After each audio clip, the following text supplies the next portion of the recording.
안녕하세요. 방금 소개받은 서강대학교 사회학과 김지혜입니다.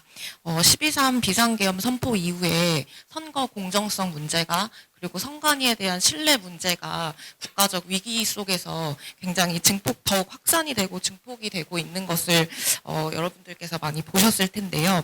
이런 선거 부정 의혹이 정치적 논쟁이자 진영 중심의 음모론적인 믿음으로 작동을 하는 걸 보면서 저는 사회심리학자로서 이러한 불신이 어떤 요인에 의해서 형성이 되고 그리고 특정한 정치적 태도와 결합하는지를 좀 분석을 하는 것이 중요한 시점이라고 생각해서 본 연구를 진행을 하게 됐습니다. 네, 다음 페이지 보시면 한국 사회에서 선거에 대한 불신이 없었던 것은 아니죠. 완전히 새로운 현상은 아닙니다. 하지만 지지하던 사람이 당선이 되지 않으면 일단은 믿을 수가 없고 굉장히 좌절되고 그러면서 그러한 가운데 음모론은 내 판단이 틀리지 않았다는 굉장히 간명한 로직을 제공을 해줍니다.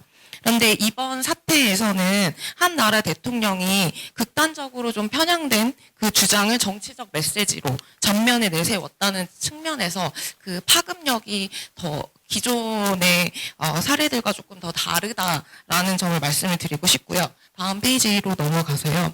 음모론 믿음에 관한 다양한 선행 연구들이 진행이 되어 온 바가 있는데 우선적으로 이를 확산, 증폭시키는 미디어 환경에 대한 연구들이 많이 주목을 받았고요. 개인 심리적인 원인으로는 불확실한 상황을 뭔가 통제하고자 하는 안정성 욕구의 측면, 그리고 복잡한 정보를 좀 보다 간단하고 쉽고 직관적으로 처리하고자 하는 어떤 인지적 경향성이 있을 수 있겠고, 마지막으로 집단적 정체성을 유지하기 위해서 좀 나한테 유리한 정보만을 취하는 확증 편향 등이 그 설명으로서 제시가 되어 왔습니다.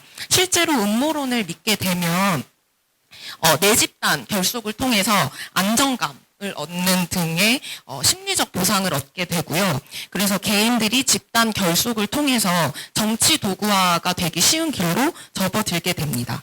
그래서 이러한 내 집단 인그룹 결집이 필연적으로 외집단에 대한 배제와 차별로 이어지기 때문에 억압이나 폭력의 수위가 높아지는 그런 위험한 사회적 결과를 초래한다는 점에서 문제가 있다라고 말씀을 드릴 수 있겠습니다. 네, 다음 페이지로 가서 저는 누가 선거 공정성, 선관위를 못 믿는가라는 연구의 핵심 질문에 답하기 위해서 그 원인으로 좀 정치 성향과 개인 가치관에 좀 주목을 했습니다. 지금 돌고 있는 부정선거론의 내용에 비춰볼 때 보수 성향의 사람들이 음모론을 더 믿을 거라는, 그러니까 총선이 부정선거였고 선관위를 믿을 수 없다라는 태도를 취할 거라고 쉽게 가설을 세워볼 수 있는데, 저는 이에 더해서 한국 사회에서의 그 정치 성향이라는 것 자체가 어떤 진영의 철학이나 가치를 많이 대변하고 있지는 않다고 보고, 정치 성향에 더해서 그것과 구별되는 개인 가치관이 음모론 믿음에 중요한 역할을 할 것이라고 봤습니다. 여기서 가치관은 왼쪽 아래에 원으로 표시가 되어 있는 척도를 활용을 했는데요. 슈워츠 가치 척도라고 합니다. 그래서 내가 얼마나 전통이나 통합을 중시하는 보수성을 띠는지, 그리고 반대로 얼마나 변화나 자극을 추구하는 개방성을 띠는지, 그리고 다른 한 축으로는 내가 얼마나 개인의 권력과 성취를 강조하고, 그리고 반대로 개인을 초월해서 타인을 위하고 사회를 위하는지에 대한 가치로 구분해서 분석을 진행을 했습니다. 그리고 분석의 핵심은 아니지만 부정선거론 자체가 지금의 여러 가지 사회적 현안에 미치는 각종 평가, 태도에 직결되어 있다고 보고, 이러한 요소들이 어떻게 탄핵 찬성과 윤석열 정부에 대한 평가로 이어지는지 추가적인 분석도 수행을 했습니다. 네, 이번에 수집된 다른 선생님들께서 발표하신 같은 자료를 활용을 했고요. 종속 변수는 22대 총선이 얼마나 자유롭고 공정했는지 그것에 대한 태도, 믿음이고요. 그리고 다른 종속 변수는 선관위를 얼마나 신뢰하는지에 대한 척도를 활용을 했습니다. 독립 변수는 값이 높을수록 진보를 띠는 정치 성향 점수랑, 그리고 앞서 말씀드렸던 네 가지 척도, 자기 충족 발전, 자기 초월, 변화에 대한 개방성, 보수성 가치가 본인에게 얼마나 중요한지에 대한 응답을 활용을 했고요. 통제 변수로는 성별, 연령, 교육 수준, 가구 소득, 거주 지역을 주로 활용을 했습니다. 이 외에 뭐 정치에 대한 관심 수준이라든지 효능감, 그리고 방문하는 온라인 커뮤니티의 특성 같은 것도 추가적으로 통제한 모형을 확인을 했지만 저의 핵심 분석 결과에는 크게 영향을 주지 않았기 때문에 분석에서는 제외를 했습니다. 분석 방법은 회귀 분석을 활용을 했습니다.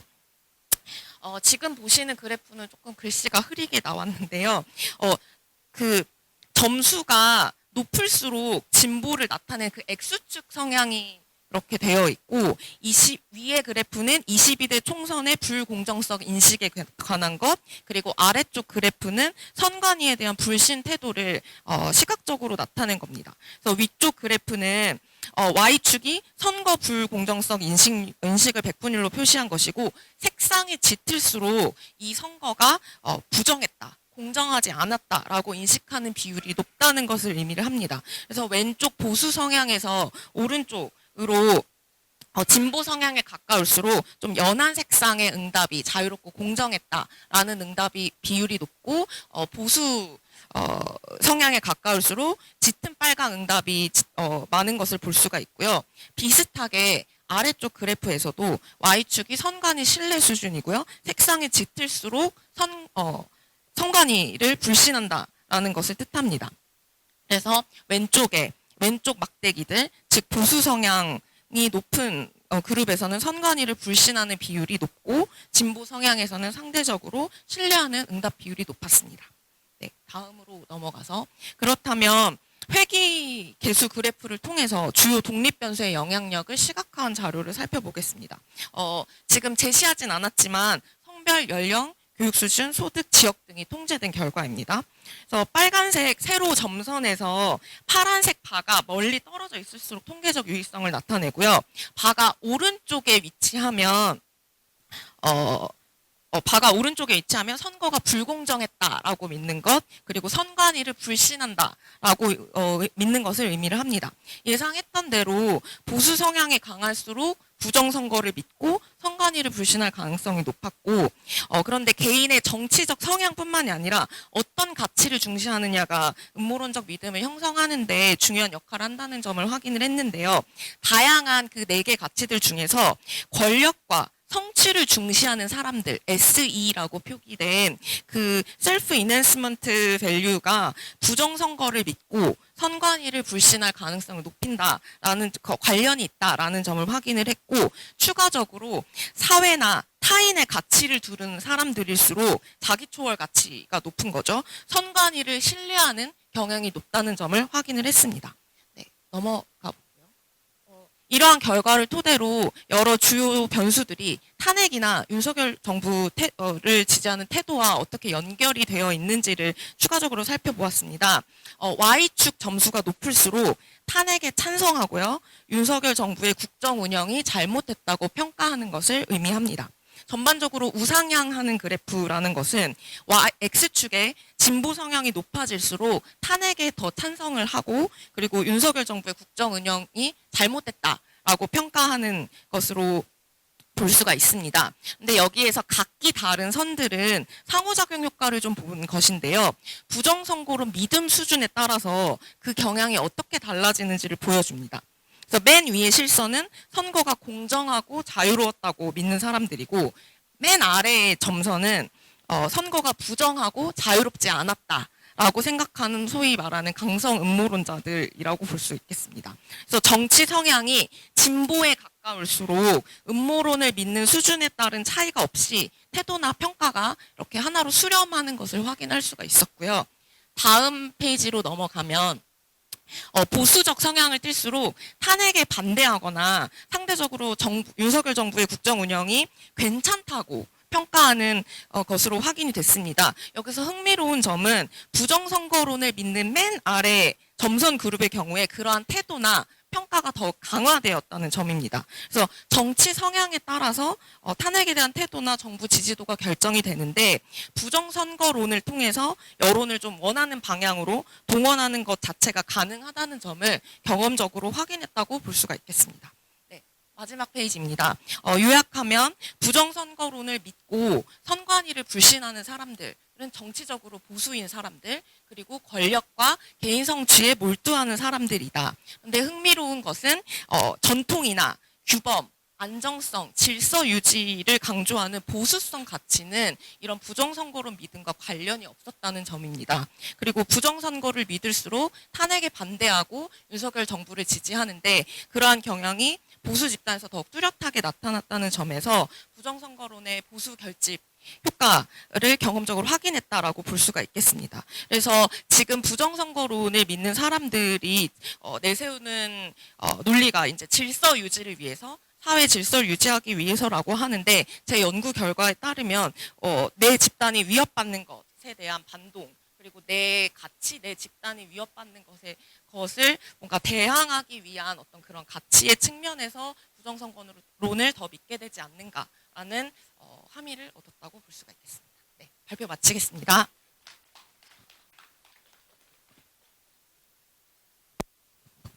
예, 수고하셨습니다. 다음으로 이화여대 유성진 교수님께서 2016년의 탄핵과 2024년의 탄핵이 뭐가 다른지 그에 대한 말씀을 해주시겠습니다. 네, 이화여대 스크래튼 학부 유성진이라고 합니다. 마지막 발표인데 좀만 더 참으시면 됩니다. 예, 짤막하게 했습니다. 저의 관심의 초점은 사실 우리 2016년과 2024년, 사실은 짧다면 짧고 길다면 긴 8년 만에 이제 비슷한 상황을 맞게 되었는데, 이게 지금 굉장히 좀 상이하게 돌아간다는 거죠. 상황적으로는 유사한데 여론에서 드러나는 차이는 굉장히 크다. 그래서 뭐 두 가지 정도만 보여드리면, 탄핵 찬성 여론이 2016년에는, 이건 뭐 한국 갤럽의 조사입니다. 국회 탄핵 표결 직전에 81%였고요. 현재 선고 직전엔 77%입니다. 그런데 지금은 국회 표결 직전에 75%.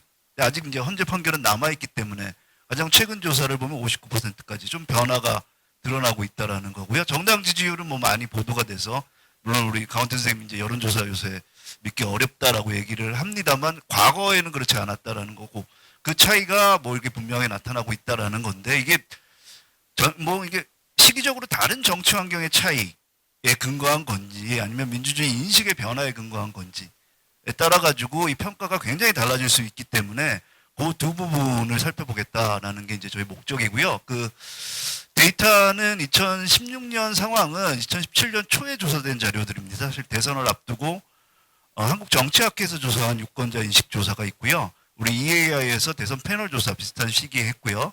그리고 지금 현재 시점에는 양극화 조사, 뭐 다른 선생님들이 다 조사 발표해 주신 내용입니다. 이제 비교점을 중심으로만 말씀을 드릴 건데, 이제 먼저 정당 이념 분파 선호도인데, 이거는 뭐 당시와 지금의 그냥 정치적인 지형을 보여드리는 겁니다. 뭐 우리가 알 수 있듯이 빨간색은 이제 보수 정당이고요, 파란색은 진보 정당입니다. 이 중간에 연한색은 이제 무당파고요. 뭐 종 모양을 보이고 있죠. 근데 이게 16년과 24년은 약간 다른 모습도 보이기는 합니다. 16년에는 더불어민주당과 자유한국당이 약간 더 이제 이 이념 성향이 이제 조금 더 센 것처럼 나오고요. 지금은 이제 이 가운데를 중심으로 흩어져 있다라는 거고요. 또 한 가지 봐야 될 건 무당파 유권자들인데, 무당파라고 본인을 이야기한 사람들은 5점은 굉장히 많은 건 뭐 공통점이지만 4점, 6점, 3점, 7점 요 부분이 많이 줄어들었다. 그래서 이게 더불어민주당과 지금 국민의힘으로 많이 흡수가 되었다. 뭐 사실은 당시에는 다당제 구도였고 지금은 아니기 때문에 나온 결과라고 생각이 됩니다. 또 한 가지는 양끝이 늘어났다라는 겁니다. 그래서 0점과 10점에 해당하는 부분들이 모양이 조금 이제 다른 모습을 보이고 있다라는 정도고요. 그래서 약간의 차이는 있다라는 거고요. 이거를 이제 선호도 잘 보이지는 않는데, 이거는 2017년 조사의 결과고요. 그 다음에 나오는 건 2025년 이번 조사의 결과인데, 그냥 요약적으로 말씀드리겠습니다. 여러분들 뭐 이 자료집에 다 나와 있는데, 2016년에는 자유한국당과 박근혜 당시 이제 대통령에 대한 선호도가 낮았다. 근데 지지정당에 대한 차이는 있었다라는 겁니다. 다만 성별이나 연령대별로는 차이가 나타나지 않은 일관된 패턴입니다. 그냥 나이를 먹으면 먹을수록 조금씩 나아지고는 있는데, 그게 뭐 굉장히 뚜렷한 패턴은 아니고요. 무당파나 성별 연령대에 있어서는 뭐 차이가 없다. 갑자기 꺼졌네요. 예, 차이가 없는데 자료집을 참고를 해주시면 2025년 지금 현재의 결과를 보면 당파적 차이는 훨씬 더 뚜렷해졌고요. 정당과 이 정치인에 대한 차이는 아까 이제 처음에 이제 말씀드렸던 것처럼 무당파의 선호의 차이는 없어졌습니다. 거의 유사하게 싫어합니다, 그냥 다.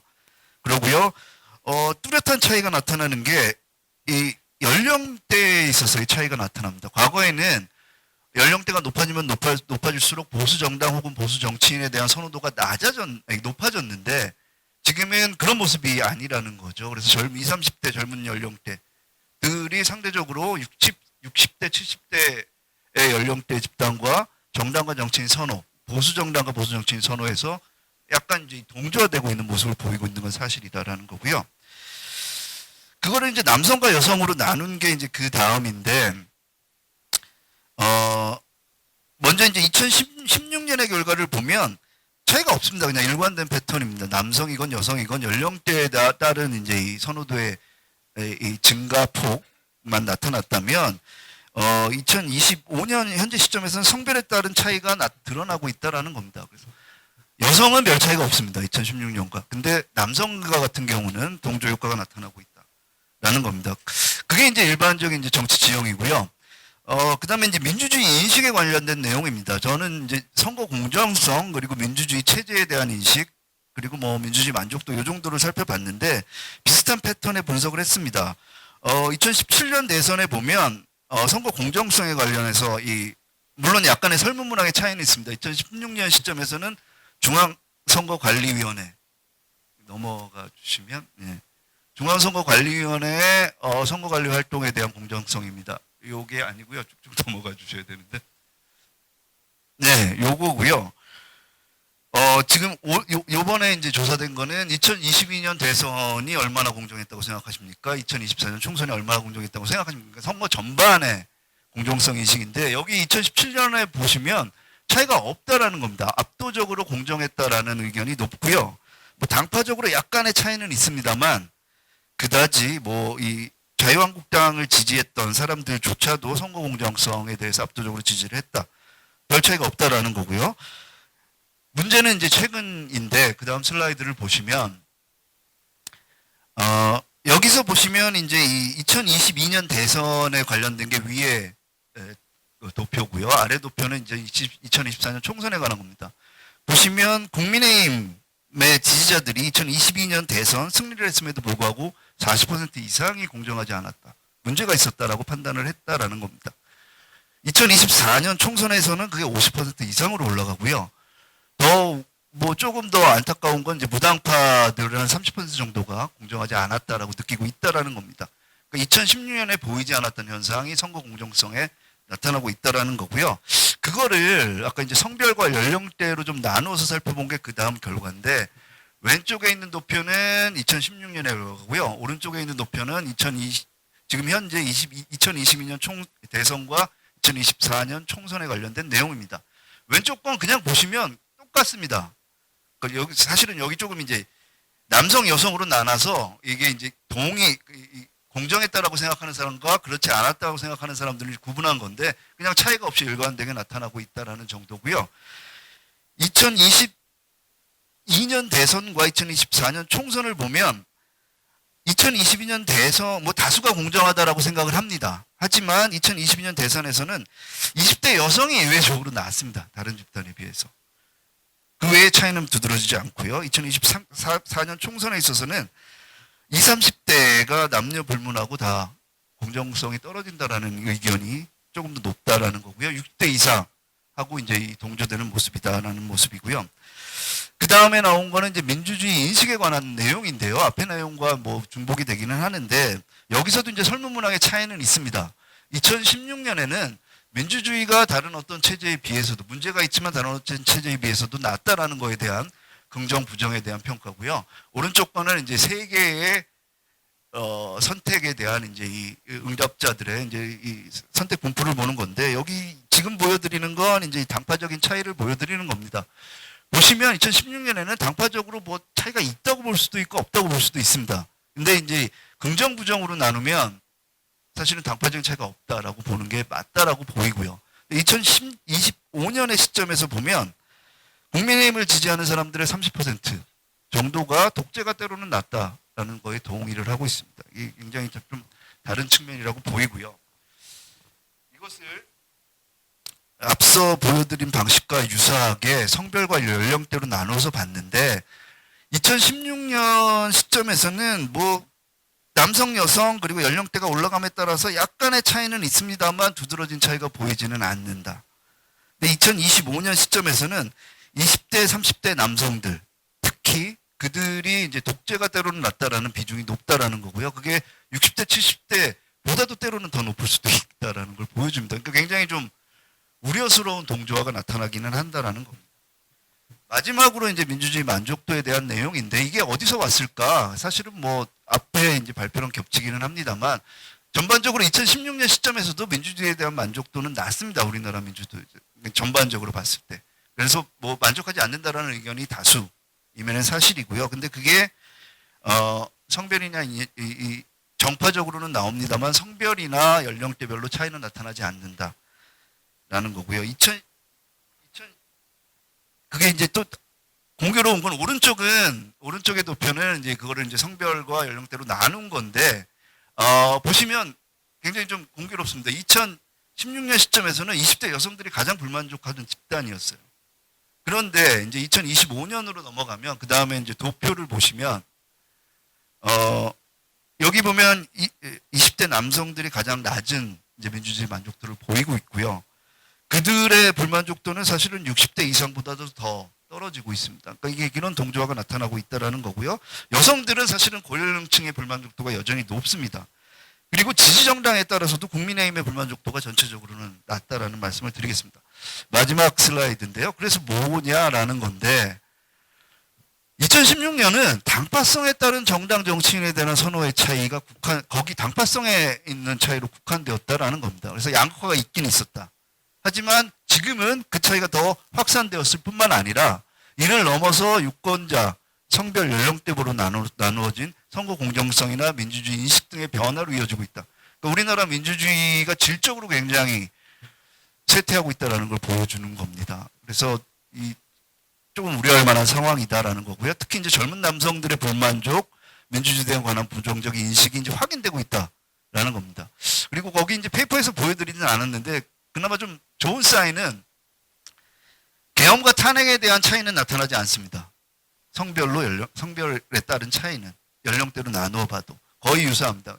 그리고 대통령 자질에 관한 질문 문항이 있었는데 공통적으로 국민과의 소통 능력 그리고 야당과의 타협 능력을 가장 최고로 칩니다. 그러니까 이것도 사실은 연령과 성별별로 차이가 나타나지는 않습니다. 사실 근데 규범적인 차원의 당위적인 문제라서 그렇진 뭐 큰 의미를 두긴 어렵습니다만 그런 측면에서 보면 예전보다 좀 문제가 있다라는 징후는 분명히 나타나고 있다. 근데 이게 아직 이제 다수의 의견은 아닌 거다라는 거고요. 그렇기 때문에 회복될 여지는 분명히 있다라는 겁니다. 근데 지금 현재 이 트렌드를 막지 않으면 더 안 좋은 상황까지 이어질 수 있겠다라는 겁니다. 그래서 굉장히 좀 시급한 상황이기는 하다라는 정도로 발표 마치도록 하겠습니다. 고맙습니다. 예, 5개의 논문 발표